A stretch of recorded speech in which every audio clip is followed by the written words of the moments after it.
martial arts may just never be the same.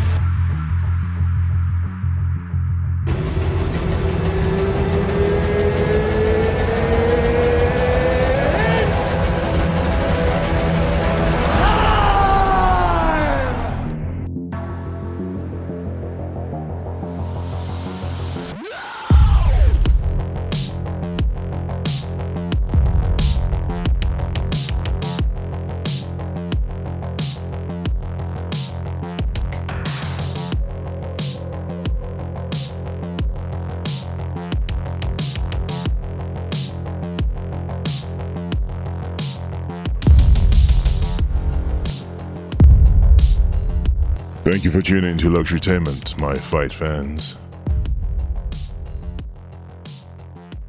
My official prediction for Rose Namajunas versus Weili, I'm going with Rose. Now, for obvious reasons, guys, how did we get here? Quite simply, how are we at a rematch? Who sold this idea? Who sold this idea to Rose to put it back on the line? I mean, right, historically speaking, there was nothing about that first contest that possibly warrants a rematch. That was not competitive in the least. That was a one-sided pounding with Rose swinging the hammer. There was zero amounts of offense by Weili. There was zero question at the end of the night who won. How in the hell do we get to a rematch? How in the hell do we get to immediate rematch? Well, for all of the same reasons. When there is something that is so dominant, that it is almost the surprise factor, your jaw hits the floor. What did I just see? That level of domination, you instantly default as the viewer to luck. She caught her. She got lucky. 1 in a million. It's one of those things. What Rose did was such a highlight reel and was so surprising, particularly at the time. Don't forget, guys, DraftKings had Weili a 3-1 favorite when the bell went off. So Weili was supposed to go right through Rose. Rose was supposed to be the sacrificial lamb with a wonderful resume and a recognizable face to help build the Weili era. That's what that was supposed to be. So when Rose shut her lights off, particularly with one strike, particularly a kick to the mouth, with Weili, who appears, I would guess, I think Weili's the stronger fighter, the physically stronger fighter. She most certainly appears that way. Yet she couldn't close the distance, she couldn't close the gap, she couldn't get her defense up, she could not do anything to Rose. I get that it was a quick fight. Is that why we're rematching it? It was also so quick, Weili didn't have time to do any of that. Like, how are we selling that? Not to mention DraftKings has it at a 2-1 right now.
One right now favoring Rose versus a 3-1 that used to favor Weili, with the belt going to Rose in the one and only contest they did. Same girls in the same weight class, under the same rules, in the same octagon. It's wildly disrespectful to Rose, or it's wildly complimentary to Weili, however you want to look at this. But this isn't the first time Rose has been in this spot. When Rose became the champion of the world and defeated Joanna, that was by luck. She caught her. Can't happen again. Do a rematch. Bring Rose in there with her pretty belt, her recognizable face. Use her to get Joanna back on top of the bill. And it was a very different fight. It was a much harder, more long, drawn-out fight. But the result was the same. Thug Rose, champion of the world.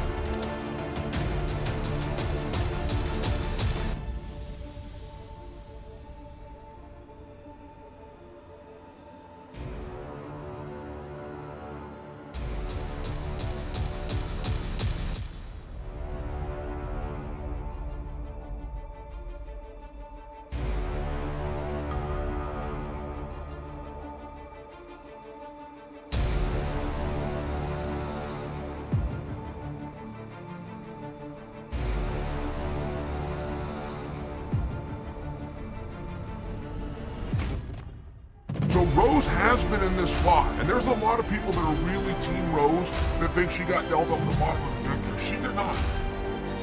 If Weili was the best, and Weili proved that she was the best, particularly in the absence of Joanna, not to mention Joanna has had that opportunity with Rose 2 other times, there was no other #1 contenders.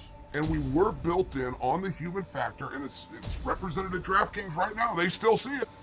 This is very close money for a fight that had 1 strike less than 60 seconds in and crowned a new champion. I mean, in all fairness, that's not the kind of match that you would think in a rematch is going to warrant 2-to-1 action, but that's where it sits right now. And we can both be right. Rose can be the best fighter of the world, and she could have caught her that night. She could have been lucky. This could be an absolute war. This could be very long and drawn out, which I think it likely is going to be. At least the minutes are going to reflect that way. But you could have the same outcome, which is Rose. Both people can be right. Rose is the true champion. Rose caught her in the first fight. Both statements can be true. It's a very big risk, and I have to wonder where the motivation of Rose lies. Just following the golden rule in life of putting myself in her shoes, how would I want to be treated? I would think if I got away with one, where I was a 3-to-1 dog, and I got out of there in the first minute, unscathed and with the championship, I would think that I would like to see that opponent down the line. We go have a little bit of fun with my belt here. Let's watch her come through a couple of other contenders. Of course, I'll be in the back, keeping my fingers crossed that one of them stumps her. Get a little fresh parody. Not what Rose did. I didn't see Rose gaming this in the media. I don't remember her trying to play any politics here. She was given an opportunity by a young lady. Now she's returning the favor to that same young lady. I talked with Henry Cejudo privately, who was training Weili, and I said, by the way, Henry, what does that look like? I've seen Weili giving you credit. I've seen the social media and the Instagram, but you're not a coach, are you? He said, yeah, I am hers. I said, really? You sit down, you come up with a training schedule, and he said, yes, I know how to beat Thug Rose. And I'm helping her to implement a combination between the strikes and the grappling. Yes, I am her trainer. And that meant something to me. It was just a simple conversation with Henry. But if you're going to listen to anybody about an ass-whipping contest, particularly heavy in the grappling department, Henry Cejudo's the guy to go to. So Weili's made some adjustments. She's packed up and she's left home. She's showing some real sacrifice. I know she wants to be in there.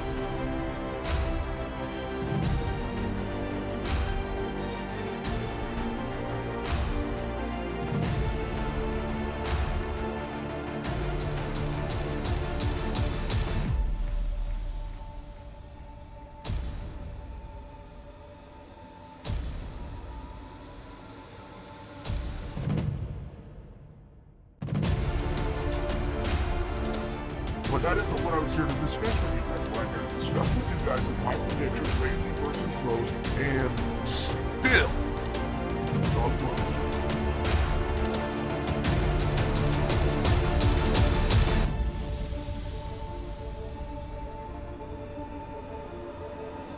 So who do you think will win? Thanks for watching. Please subscribe, like, comment, and share. See you soon.